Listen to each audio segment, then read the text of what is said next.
Hello students, welcome to all in Smart Classes 749. My name is Vikram. Today we are going to discuss exercise 4.1 sum number second. पिछली video में हमने quadratic equation वाला part किया था कि quadratic equation क्या होती है, उसको कैसे हम राइट आउट करते हैं, कौन सी क्वाड्रेटिक इक्वेशन है और कौन सी नहीं है।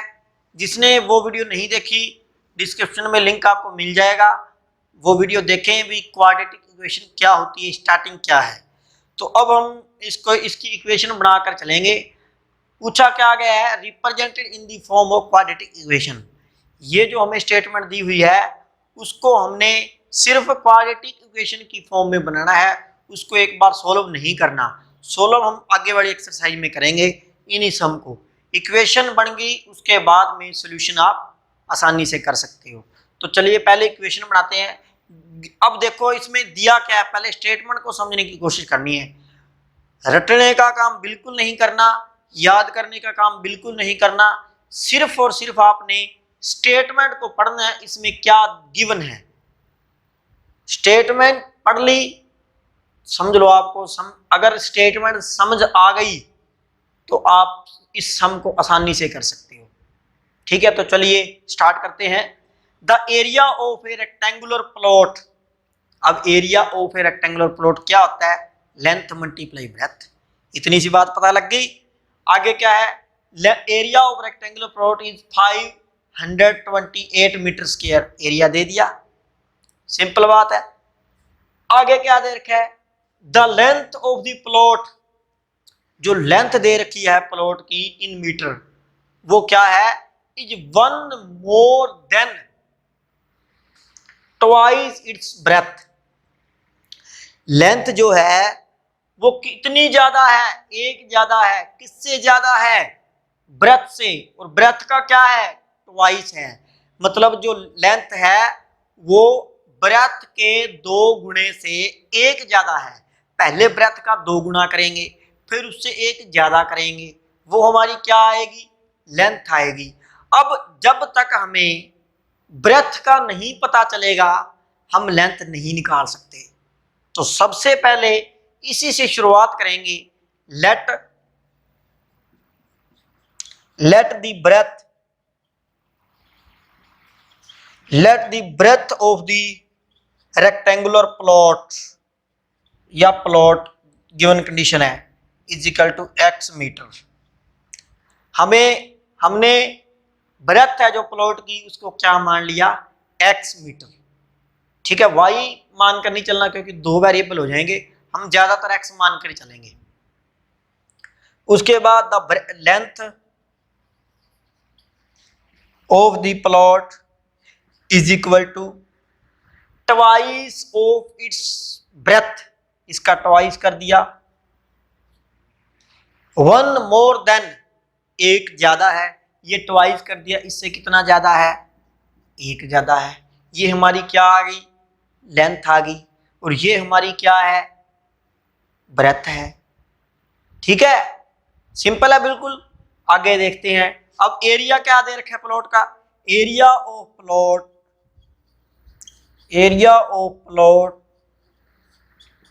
Is equal to length multiply में ब्रेथ। एरिया प्लॉट का लेंथ मल्टीप्लाई ब्रेथ होता है, सिंपल। एरिया कितना दे रखा है, 528 इज इक्वल टू में लेंथ हमें कितनी दे रखी है, लेंथ हमें कितनी दे रखी है, x इनटू में ब्रेथ हमें कितनी दे रखी है, 2x प्लस 1। क्लियर है पॉइंट। आगे देखते हैं। 528 इज इक्वल टू, इनकी अब क्या करनी है, मल्टीप्लाई करनी है। 2x square plus x, 2x square plus x। अब ये वैल्यू इधर आके माइनस की हो जाएगी, तो क्या वैल्यू बनेगी, 2x square plus x minus 528 is equal to 0। ये हमारी कौन सी फॉर्म बन गई, ax square plus bx plus c is equal to 0। Clear है पॉइंट। अब हमने इसको क्या करना है, सोल्व करना है। सोल्व वाला पार्ट, ये जो इक्वेशन, एक बार फर्स्ट पार्ट में इक्वेशन ही बनाएंगे, उसके बाद में इस इक्वेशन को सोल्व कैसे करना है आगे करेंगे अलग अलग मेथडों से। ठीक है, तो ये है हमारी एक क्वाड्रेटिक इक्वेशन, यही हमने बनानी थी। आगे इसका सेकंड सम देखते हैं। तो सेकंड का सेकंड पार्ट है द प्रोडक्ट, प्रोडक्ट दिया हुआ है किसकी, of two consecutive positive integer, positive integer है उनकी जो टू इंटीजर की प्रोडक्ट है consecutive positive integer is 306, we need to find the integer. अब हमें प्रोडक्ट दे रखी, आपको पता है कि कंसेक्यूटिव पॉजिटिव इंटीजर जो होते हैं वो एक एक ज़्यादा होते हैं, यानी 1 2 3 4 5 6 ऐसे होते हैं। अगर एक इंटीजर x है फर्स्ट इंटीजर, तो सेकंड क्या हो जाएगा x प्लस 1। तो यहाँ पर क्या लिखेंगे, let the first consecutive positive integer is equal to x, second consecutive positive integer is equal to x plus में 1। दो इंटीजर, इनकी प्रोडक्ट कितनी दे रखी है 306 according to question, according to statement x into में x plus 1 is equal to 306, यही हमें दिया हुआ है गिवन है। तो इनकी मल्टीप्लाई कर देंगे एक्स स्क्वायर प्लस एक्स, ये इधर आके माइनस का हो जाएगा 306 इज इक्वल टू 0। अब ये कौन सी फॉर्म बन गई, A X square plus B X plus C is equal to 0, ये हमारी क्वाड्रेटिक इक्वेशन बन गई। अब उसके बाद में इस इक्वेशन को सोल्व करना है, हमारे पास x की वैल्यू आ जाएगी, x की वैल्यू से हमारे पास पहला इंटीजर आ जाएगा, इसमें पुट करेंगे हमारे पास सेकंड इंटीजर आ जाएगा। क्लियर है पॉइंट। सोल्व हम इनको बाद में करेंगे, एक अलग वीडियो बनाकर करेंगे कि इस इक्वेशन को सोल्व कैसे करते हैं अलग अलग मेथड से, जैसे कंप्लीट स्क्वायर मेथड से हम सोल्व कर सकते हैं। अब ये जो इक्वेशन बनी है इसको आप किसी भी मेथड से सोल्व कर सकते हो, इसने ऊपर पूछा नहीं हुआ, इसने तो स्टेटमेंट दे दी, इसमें आप कंप्लीट स्क्वायर लगाओ, इसमें फैक्टराइज लगाओ, इसमें आप क्वाड्रेटिक फॉर्मूला लगाओ। हमने सिर्फ क्या निकालने हैं, दो इंटीजर निकालने हैं, पहला और दूसरा। ठीक है, तो आगे देखते हैं थर्ड सम। नेक्स्ट है Rohan mother is 26 year older than him, Rohan की जो माँ है 26 year older than him, Rohan से 26 ईयर बड़ी है, यानी 26 साल बड़ी है रोहन की माँ रोहन से। रोहन का हमें नहीं पता कितने साल का है, आगे देखते हैं। The product of their age, Rohan की एज और उसकी मदर की एज की जो प्रोडक्ट है 3 ईयर फ्रॉम, 3 वर्ष, फ्रॉम बाद, 3 वर्ष बाद, from now will be 360, Rohan की एज और उसकी मदर की एज की 3 साल के बाद प्रोडक्ट जो है वो 360 है। हमें क्या फाइंड करना है, we would like to find Rohan present age. तो सबसे पहले इक्वेशन बनाएंगे, रोहन की एज का नहीं पता तो क्या करेंगे, let the Rohan present age x year. ठीक है, तो रोहन की एज को हमने क्या मान लिया, x ईयर मान लिया। ठीक है, अब इसकी माँ इससे 26 साल बड़ी है। अब कोई भी लड़का किसी से जितना बड़ा हो तो उसमें हम ऐड कर देते हैं। मान के चलो एक लड़के की उम्र 15 साल है, वो किसी दूसरे लड़के से 5 वर्ष बड़ा है, किसी दूसरे लड़के से 5 वर्ष बड़ा है, तो कितनी उम्र हो जाएगी, उस लड़के की 10 है तो इसकी 10 प्लस 5 होगी। जैसे मान के चलो मोहन और सोहन भाई हैं, ठीक है, तो मोहन 10 साल का है और रोहन है 5 साल का, सोहन 5 साल का है। ठीक है, अब मेरे को ये बताओ भी 5 वर्ष बाद दोनों की आयु क्या हो जाएगी। आप तो सीधा बता दोगे भी इसकी 15 हो जाएगी और इसकी 10 हो जाएगी, लेकिन हमने इसको 15 सीधा नहीं लिखना है, इसको क्या लिखना है, मोहन को लिखना है 10 + 5 और इसको क्या लिखना है 5 + 5, इस तरीके से इसको लिखना है। ठीक है, अगर मोहन की आयु p वर्ष है, p साल का है मोहन, तो 10 साल बाद कितने का होगा। अब बताओ जोड़ करके कैसे करोगे, तो इसका मतलब इसको कैसे लिखना पड़ेगा, p प्लस में 10। ठीक है, अब रोहन की जो माँ है, रोहन की एज x है, तो रोहन की माँ इससे 26 ईयर यानी 26 साल बड़ी है, तो हमारे पास रोहन मदर एज कितनी आएगी,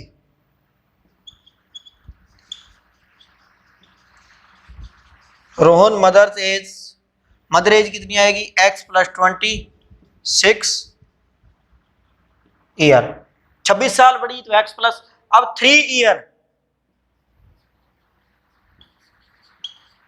हेंस 3 साल बाद रोहन एज कितनी आएगी, 3 साल बाद रोहन x प्लस 3 का हो जाएगा, हिज मदर एज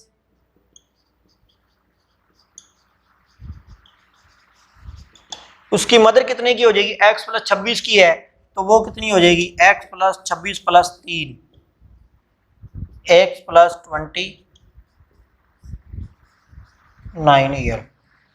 ठीक है, अब क्या कह रहा है वो, नाउ विल बी 360, 3 साल बाद वाली एज लेनी है, तो 3 साल बाद रोहन ये रहा और उसकी मदर ये रही, इन दोनों की जो प्रोडक्ट है वो हमें कितनी दे रखी है, 360 डिग्री, 360 प्रोडक्ट दे रखी है। अब इसको सॉल्व कर लेंगे, यानी x plus 3 x plus 29 is equal to 360। ये 3 साल बाद रोहन, ये 3 साल बाद रोहन की माँ और इज इक्वल टू में प्रोडक्ट इनकी कितनी दे रखी है, 360।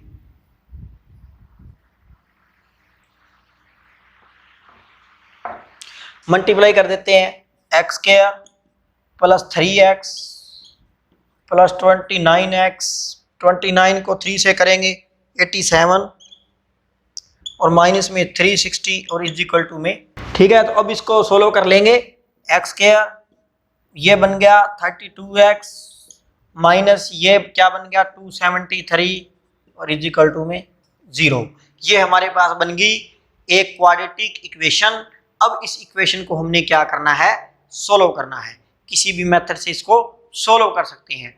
ठीक है, क्लियर है पॉइंट, तो आगे देखते हैं हम इसका सम। नेक्स्ट हमारे पास फोर्थ पार्ट है इसी का, सेकंड का, a train travel a distance of 480 kilometre. एक जो ट्रेन है वो कितनी डिस्टेंस ट्रेवल करती है, 480 kilometre at a uniform speed, एक समान स्पीड से तय करती है। If the speed has been 8 kilometre per hour less, यदि उसकी जो स्पीड है 8 किलोमीटर प्रति घंटा कम कर दी जाए, then it would have taken 3 hours more, यानी उसे उसी दूरी को तय करने में 3 घंटे ज्यादा लगते हैं, कवर द सेम डिस्टेंस। क्या कह रहा है स्टेटमेंट समझो पहले भी, एक जो ट्रेन है वो 480 किलोमीटर की दूरी जो है वो एक समान स्पीड से तय करती है।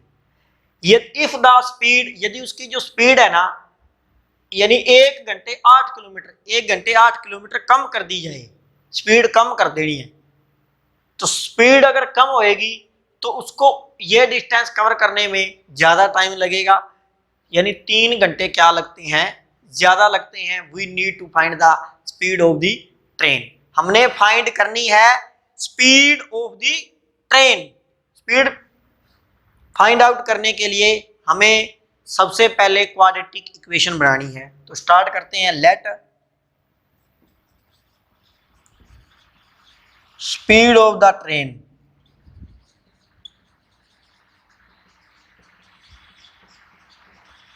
अब देखो आप सवाल कर रहे हो किलोमीटर पर हावर्स, ये होते हैं स्पीड के एसआई यूनिट। स्पीड के एसआई यूनिट क्या होते हैं, किलोमीटर पर हावर्स या मीटर पर सेकंड। ठीक है, उसके बाद में अगर हमारे पास डिस्टेंस, अब हमारे पास जो train travel a distance, distance कितनी ट्रेवल कर रही है, डिस्टेंस इज इक्वल टू कितना है 480 kilometre.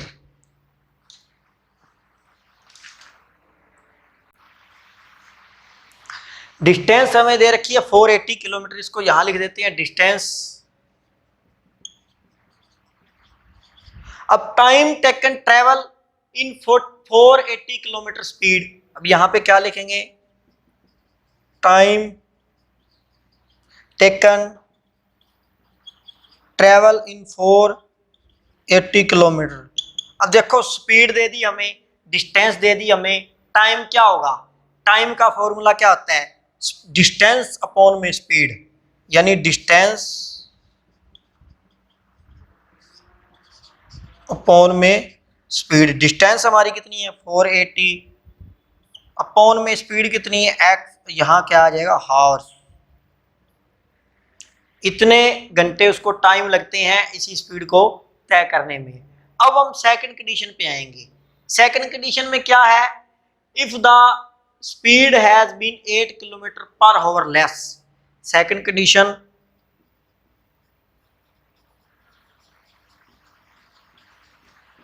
if the speed has been 8 kilometre less then, अगर स्पीड को 8 किलोमीटर प्रति घंटा कम कर दिया जाए तब स्पीड कितनी होगी, then speed of the train, speed है कितनी उसकी x किलोमीटर, 8 कम कर दी जाए तो कितनी रह जाएगी x माइनस 8 किलोमीटर पर हावर्स। ठीक है, यानी अब हमारे पास जो स्पीड आई है वो कितनी है x माइनस 8 किलोमीटर पर हावर्स। ठीक है, अब ये स्पीड है और ये डिस्टेंस है और ये हमारा टाइम है जब स्पीड x है। अब यहां पे जब स्पीड हमारी x माइनस 8 किलोमीटर पर हावर है तो टाइम क्या हो जाएगा, डिस्टेंस हमारी कितनी है 480 किलोमीटर। अब टाइम टेकन,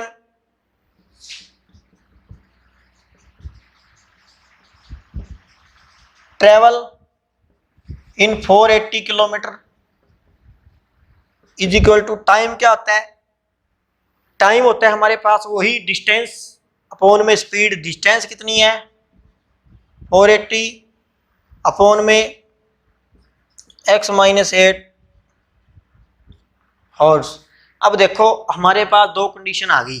अब कंडीशन तो हमारे पास आ चुकी है। अब सबसे पहले हम यहाँ पर देखेंगे कि हमें पूछा क्या गया है इन दोनों कंडीशनों को लेकर। वो कह रहा है 8 kilometre less than it would have taken 3 hour more. वो क्या कह रहा है, कहता 3 घंटे ज्यादा लगते हैं उसी दूरी को तय करने में। यानी ये जो स्पीड है अकॉर्डिंग टू क्वेश्चन, इस स्पीड को, ये जो स्पीड तय करने में उसे 3 घंटे ज्यादा लगते हैं। यानी सेम डिस्टेंस से, ये देखो कवर द सेम डिस्टेंस, तो इसका मतलब यहाँ पे जो टाइम टेकन है वो कितने घंटे ज्यादा दे रखा है, 3 घंटे ज्यादा दे रखा है। तो इसका मतलब 480 पौन में x और प्लस में क्या है 3, यानी ये हमारे पास क्या है टाइम टेकन दे रखा है जब ट्रेवल कर रही है 480 किलोमीटर पे। यहाँ पे ये कंडीशन क्या है कि जब उसको उसी डिस्टेंस को ट्रेवल करने में 3 घंटे ज्यादा लगते हैं। यानी ये जो हमारा टाइम टेकन है ना, ये टाइम टेकन इसको 3 घंटे ज्यादा लग रहे हैं। ठीक है, तो ये 3 घंटे हमने क्या कर दिए इसमें ऐड कर दिए इस टाइम में, तो इसकी क्या आ गया, इसका भी टाइम हमारे टोटल आ गया। तो अब हम इसको क्या करेंगे, सोल्व कर लेंगे। 480 पौन में x माइनस 8, ये इधर आके माइनस का हो जाएगा, इज इक्वल टू में क्या है 3। अब हम क्या करेंगे, यहां कर देते हैं, ऊपर से देखो 480 कॉमन है, कॉमन ले लिया, पौन में रह गया 1 by x minus 8, 1 by x और इज इक्वल टू में क्या है 3। अब ये यहाँ पे तो कॉमन है, ये दोनों तरफ से ऊपर कॉमन ले लिया। ठीक है, इसको इसके साथ मल्टीप्लाई करेंगे तो यही वैल्यू बनेगी।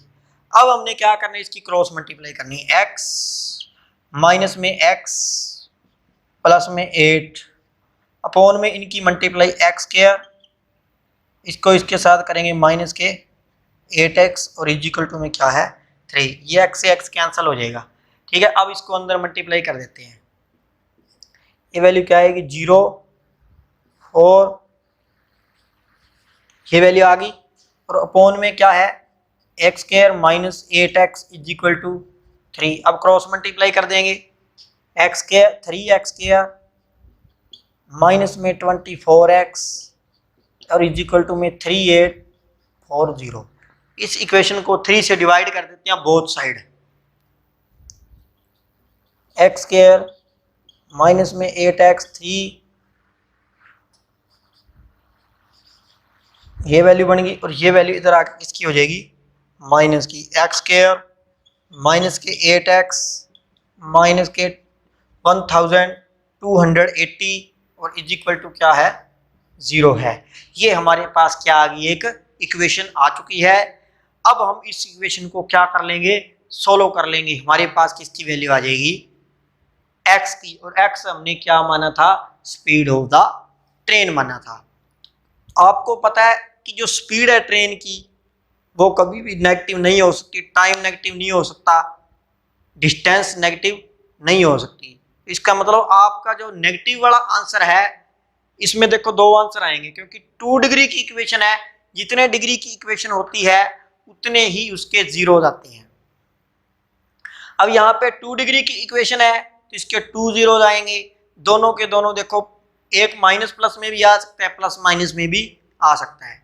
तो इसका मतलब हमने वो जीरो लेना है जो पॉजिटिव हो। पॉजिटिव वाला क्यों ले रहे हैं, क्योंकि नेगेटिव जो है वो स्पीड नहीं हो सकती, इसलिए हम पॉजिटिव वाला ही अप्लाई करेंगे।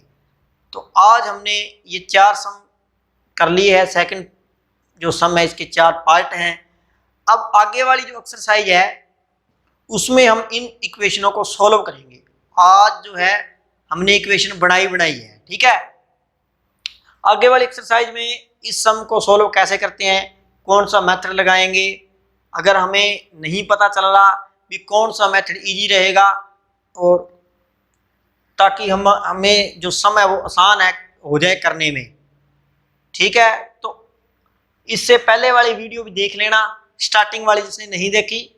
तो ये हमारी जो ये एक्सरसाइज है 4.1 एक्सरसाइज वो कंप्लीट हो चुकी है।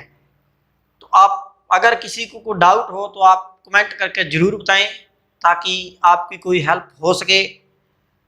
तो मिलते हैं अगली वीडियो के साथ। Thank you so much.